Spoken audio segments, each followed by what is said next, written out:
Micky's Christmas Carol.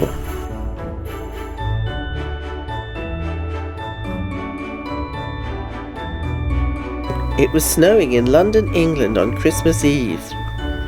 Ebenezer Scrooge, the richest man in town, hurried towards his office. "Merry Christmas," someone shouted. "Bah, humbug," Scrooge muttered. He didn't know why everyone had to be so cheerful at Christmas time. When Scrooge reached the door to his office, he looked up at the sign. It read, "Scrooge and Marley." But Marley's name was crossed out. He'd been dead for 7 years. Scrooge and Jacob Marley had tricked people who didn't have much into giving them their money. They had gotten very rich and hadn't cared that they'd been unfair. Scrooge cackled as he thought of all his money. Bob Cratchett, Scrooge's clerk, was just about to throw a piece of coal into the stove when Scrooge walked in. "What are you doing?" Scrooge growled. I was just trying to thaw all the ink out," Bob replied. He gave his boss a small but hopeful smile. Scrooge knocked the coal out of Bob's hand and scowled. "You used a piece last week. Get back to work," he said. Bob quickly turned back to his desk. After a few moments, Bob snuck a glance at his boss. Then he said, "Speaking of work, Mr. Scrooge, tomorrow is Christmas, and I was wondering if I might have the day off." Scrooge was silent for a long time. "Very well," he finally said, "but make sure you come in early the day after." Scrooge hung up his jacket and hat. Then he sat down at his desk and began to count his money. "Money, money, money," he crowed. Suddenly the door burst open. A young duck wearing a wreath walked in. "Merry Christmas," the man said. It was Scrooge's nephew, Fred. "Christmas," Scrooge scoffed. "Bah, humbug." Fred walked up to Scrooge's desk and gave him the wreath. He thought the office could use some holiday cheer. "Uncle, I've come to invite you to a Christmas dinner tomorrow," Fred said with a smile. "Oh?" Scrooge asked as he came out from behind his desk. "Will there be plum pudding and sugar cakes and a plump roast goose?" "Oh, yes," Fred replied. He nodded his head and smacked his lips. "You know I can't eat that stuff. Now get out."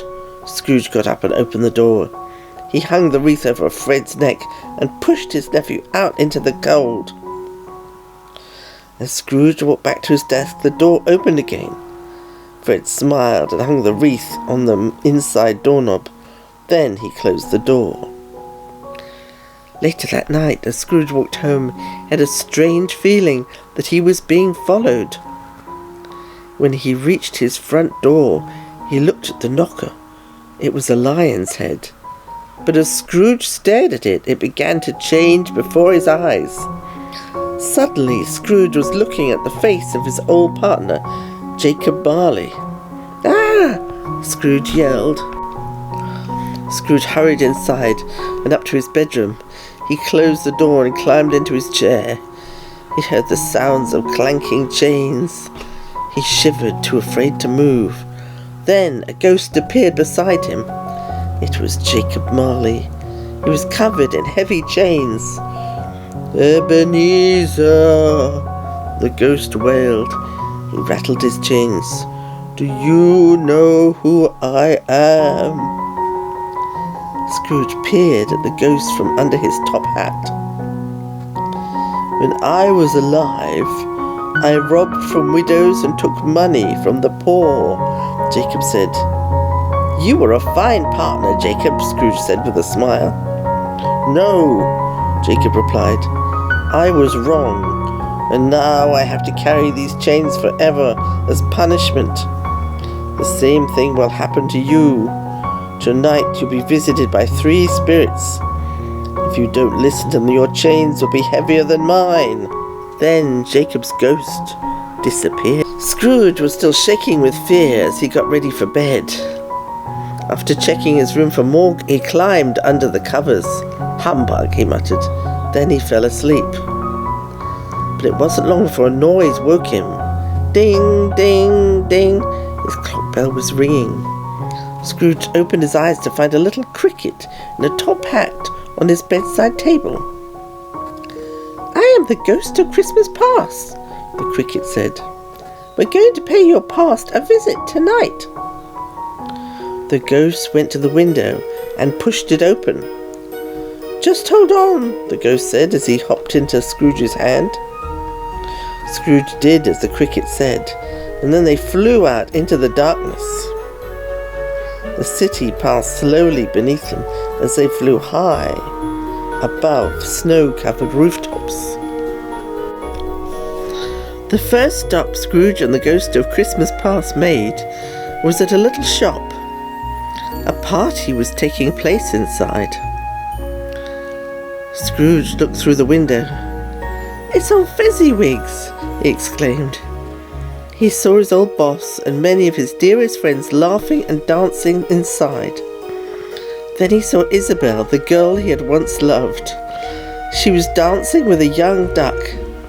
It was Scrooge, back before he had become old and greedy. As if reading Scrooge's mind, the ghost said, "In 10 years' time, you learn to love something else much more." The spirit showed Scrooge another scene. Isabel and Scrooge were in his counting house. "Ebenezer," Isabel said softly, "have you made your decision about getting married?" "I have," Scrooge replied. "The last payment on your cottage was late." Then he told her he was taking the cottage away. Isabel began to cry. As Scrooge watched, he shook his head.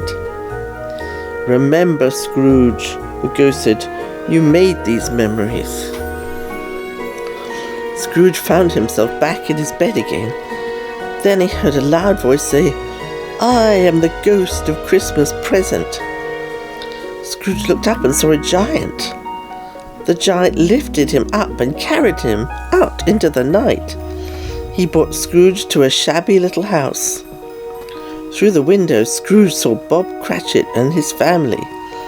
They were having Christmas dinner. On the table sat the smallest bird Scrooge had ever seen. "Surely they have more food than that," he whispered.